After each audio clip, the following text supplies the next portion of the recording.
Hello everyone, welcome back to my channel. आजची recipe आहे sweet potato paratha, म्हणजेच रताळ्याचे पराठे.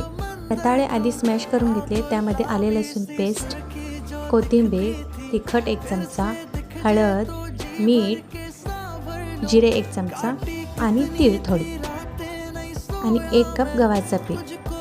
सर्व साहित्य टाकून व्यवस्थित पीठ मळून घ्यायचं आहे.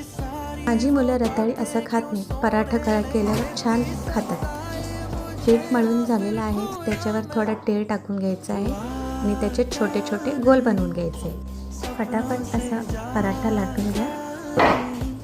एकदम सिंपल आणि खूप चविष्ट पदार्थ आहे. मुलांना खूप आवडेल, नक्की करून बघा. तव्यावर टाकून घ्यायचं आहे. दोन्ही साईडने तेल लावून भाजायचं आहे. तर लुसलुशीत आणि मऊसूत पराठा तयार आहे. भेटू उद्याच्या रेसिपी सोबत.